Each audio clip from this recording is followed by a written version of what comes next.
Ito na nga po mga kapatid, Franz Castro aminadong natatakot po mga kapatid kapag hindi po natuloy ang impeachment ni Vice President Sara Duterte at binigyang diin po niya mga kapatid na siya daw po ay walang tiwala sa Armed Forces of the Philippines. Ayan ang sinasabi natin, wala daw po siyang tiwala sa AFP. Natural, magtitiwala ka ba sa AFP at mga kasundaluhan? Number one na kalaban nyo nga yan. Kasi nga, mga ano kayo, mga NPA kayo. Kaya number one na takot kayo. At gusto nyo talagang mapatuloy itong impeachment kasi once na hindi ito magpatuloy, natatakot kayo na mabalikan kayo mga kapatid. Panoorin po natin ang video at bigyan natin ng reaksyon kung papaano po kabadong-kabado na si Franz Castro sakaling hindi po umusad ang impeachment na inihain po ng Makabayan Black mga kapatid. Panoorin po natin ang kanyang mga naging hinaing. Ito po ang video mga kapatid. Thank you, Mr. Chair. So just a point of inquiry, Mr. Chair, kasi narinig ko kanina umaga that this would be the last committee hearing for this topic, no, yung tungkol sa confidential funds. So ang ibig ba sabihin, Mr. Chair, we are going to we are going to have a committee report na, Mr. Chair, after this? This will Halata doon sa mukha ni Franz Castro na talagang nababahala siya kapag hindi talaga matuloy ang impeachment laban kay Vice President Sara Duterte. Pakinggan natin mga kapatid. ating committee hearing, kumbaga year-ender lang, sinasummarize lang po natin kung ano po mga nangyari na itong pong nakaraang 7 hearing. Yeah. Thank you, Mr. Chair, for that clarification. Narinig ko rin po yung mga manifestation, questions, mga intelligent manifestations ng ating mga colleagues. At nagpapasalamat ako, no, sa time na binigay ng ating mga colleagues dito sa pagdinig natin sa tungkol dito sa confidential funds. Siguro ang tanong ko lang, Mr. Chair, kasi dahil kumbaga, nandoon na tayo sa pinakadulo.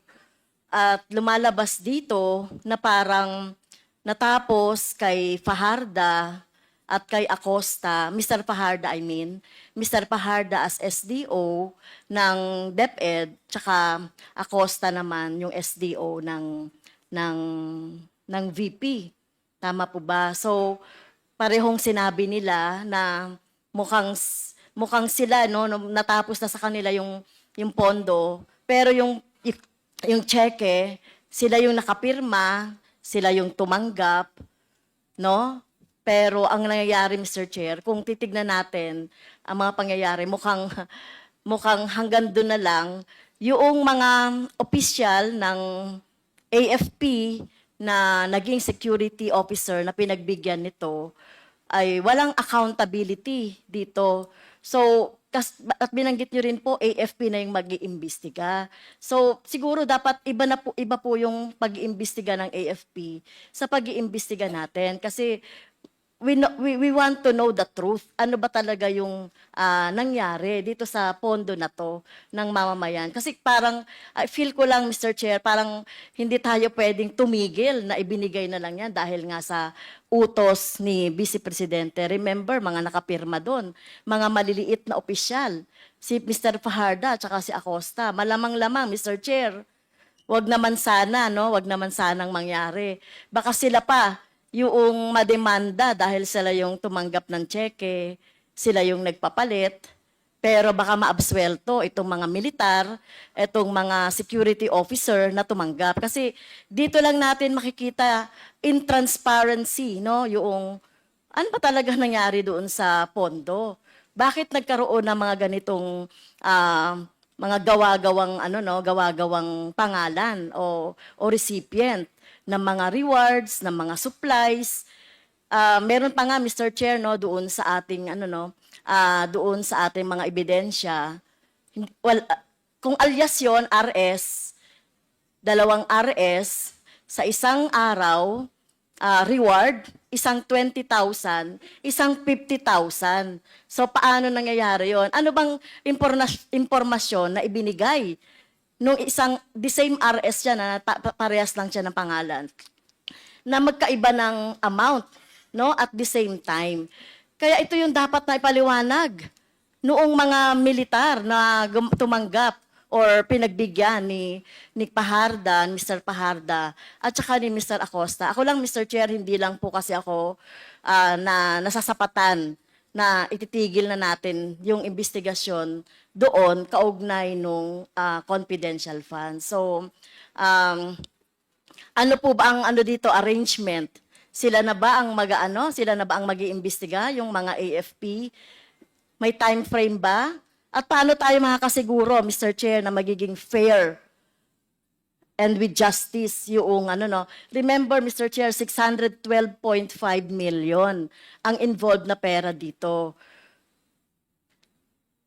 Kasi utos ni Vice President Sara Duterte na ibigay doon sa mga security officer, ginawa naman ng ating mga SDO, ng DepEd at saka ng OVP. Pero kailangan makita natin dito yung pananagutan mismo ni Vice President as siya yung nakalagay po, Mr. Chair, sa JC, sa Joint Circular tungkol sa confidential fund, na the most responsible po doon sa pondo. Kasi baka po, Mr. Chair, natatakot ako na baka ang lahat ng sisi ay mapunta doon sa SDO. Na tingin natin, wala talaga silang kumbaga, sa conspiracy kasama sila, accessory lang sila. Pero ang may talagang pananagutan dito sa tingin natin ay yung Vice President katulong nung mga security officer. So yun lang, Mr. Chair, yung gusto kong maliwanagan. Bakit tinigil na natin doon? Hindi natin pinatawag yung dalawang security officer na involved o yung tumanggap. Kasi wala silang wala silang band. Unlike yung ating mga SDO, wala silang karapatang tumanggap. So bakit sila tumanggap ng ganitong Dito makikita natin na talagang walang tiwala si Franz Castro. Sinabi niya, galing naman sa kanya, na wala siyang tiwala sa AFP na mag-iimbestiga dito. Kaya ayaw niyang ipaubaya sa AFP dahil talagang gusto ni Franz Castro na mapanagot po talaga si Vice President at ma-impeach. Yun talaga ang gustong palabasin dito ni Franz Castro. Dulugin na sa pag ito po ay na-refer sa Committee on Justice. So sa akin pong paniniwala, na yun na po yung, at yun din po yung mga suhestyon ng ating mga miyembro na doon po tutumbukin yung investigasyon. Pangalawa po, nagsalita na rin po yung AFP na nagkakaroon na rin po sila ng internal investigation patungkol po dito sa pangyayaring ito. Kaya po mas minarapat po ng mga miyembro na ito po ay ibigay sa pamunuan ng AFP nang hindi po tayo makasagabal sa kanilang pag-iimbestiga. Ginagalang ko, Mr. Chair, I respect po yung decision ng member ng Committee on Good Government and Accountability. Pero I just would like to put on record po yung aking manifestation na ako po yung nagsiwalat ng tungkol dito sa confidential fund. So, hindi po ako kumbaga nasasapatan na matigil na doon sa AFP. Dahil alam naman natin, wala rin po akong tiwala na magkakaroon ng partial investigation patungo doon. Dahil alam naman natin, tauhan nila yung involved. 'Di ba? Tao nila yung mga involved doon. Nakita naman natin doon sa ating mga investigation na wala namang national security involved. No? Wala namang, ang involved dito, Mr. Chair, ay yung interest, national interest ng taong bayan. Ang pondo na 612, na kagaya nga na sinasabi ni Congressman Raul Manuel, sinasabi ni Congressman Luistro, na kung nagamit ng maayos yan, na bigay natin yan sa ating mga estudyante, sa education, at pangangailangan pa ng ating mga mamamayan. So, ang tanong ko po, Mr. Chair, yung po bang investigation ng AFP hindi na tayo involved doon. At kailan nila sasabihin po yung investigation? Kailan sila magkakaroon po ng report doon sa investigation? Kailan matatapos? Binigyan po ba natin sila ng time frame, Mr. Chair? Tayo po ay makikipag-ugnayan po sa AFP. Nakita natin mga kapatid, base po sa lumalabas po sa bibig ni Franz Castro, talagang hindi po nila talaga titigilan to, Hindi talaga nila titigilan dahil nga nakikita natin na ayaw po talaga nilang magtiwala. Ayaw po nila magtiwala sa AFP dahil ang feeling nila hindi katiwa-tiwala nga at saka siguro iniisip nila na magiging kakutsaba lang. So hindi po ganoon. Tayo pong mga Pilipino, tiwala po tayo sa militar, sa kakayahan po ng militar kung ano po ang kanilang magiging action dito, Talagang ito po talaga wala, kalaban talaga to. Magduda na kayo AFP kalaban nyo talaga to si Franz Castro dahil dito pa lang hindi kayo pinagkakatiwala. Nakita natin mga kapatid kung papaano po nangangatal at hindi maganda ugaga po sa pagpapaliwanag itong si Franz Castro mga kapatid dahil natatakot po siya at alam naman natin yan mga kapatid na nangangamba si Franz Castro na baka sakaling hindi po umusad ang impeachment ni Vice President Sara Duterte dahil takot po silang mabalikan. Yan po sinasabi natin dito mga kapatid at pinanindigan po ni Joel Chua, ni Joel Chuchu na ang impeachment po ay gahol na po sa oras. Nangangamba po sila na baka po ito po ay hindi umusad at hindi na po magpatuloy dahil sa kakapusan nga daw po ng oras dahil alam naman natin na si Joel Chuchu po ay bagsak na bagsak po ito sa Maynila. Ito kaya ang pinagtataka natin dito mga kapatid. Ito kayang mga tumatakbong re-election ngayon ng mga kapatid ngayong election. Ito po kayang mga congressman na ito ay mananalo pa kaya ito? Ano po sa tingin niyo mga kapatid? Number 1 po yan ang problema natin. Si Franz Castro po at ang mga Makabayan Black, alam natin na yan ay kalaban po ng gobyerno. Kalaban nila ang gobyerno dahil nga patuloy po silang napipigilan sa pagdami po ng mga ulupong na ito. Sila po ay napipigilan makapag-recruit para po mabuhay nila at mapalakas po ang CPP, NPA, NDF na iilan na lang po ang natitira. Kaya takot na takot po ito sila. Kaya nga po pinaputok nila ang confidential funds dahil alam po nila na ito pong confidential funds ay ginagamit po sa kanila ni Vice President Sara Duterte para matugis po ang mga kalaban ng gobyerno dahil ang gusto po ni Vice President Sara Duterte ay mawakasan nga po itong mga grupong ito na nagpapabagsak po sa gobyerno. Na ngayon po ay nakikita natin na patuloy po silang nabubuhay.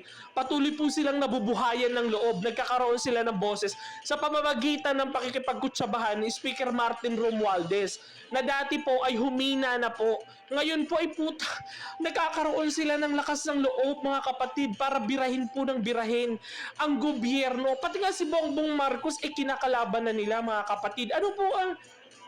Ano po kaya ang mangyayari sa mga darating na panahon? Alam natin, nakabado na po itong mga Makabayan Black na ito. Kaya nagpapatuloy po sila na gusto po nilang mapabagsak si Vice President Sara Duterte, mga kapatid. Kaya takot na takot po itong mga ito, mga kapatid. Ngayong natapos na ang ginagawang pagdinig ni Joel Chua, ano na po ang susunod na magiging hakbang po? Ito po dito po na tayo sa gagawing po nilang puwersahan po at sila po ay naririnig natin nagpapapirma na po dapat daw po makakuha ng 106 or 100 plus na boto para ito po ay lumusot na at may padala na po sa Senado mga kapatid. Tignan natin mga kapatid, bantayan natin ang mga pipirma dito. Tayo ay magmatsyag dahil alam natin na ang mga ito ay mga tuso, mga tuso ito dahil nga kahit na si BBM hindi na nga po nila sunod-sunod dahil ang gusto po ng mga ito ay magkawatak-watak po ang mga Pilipino at magkagulo-gulo.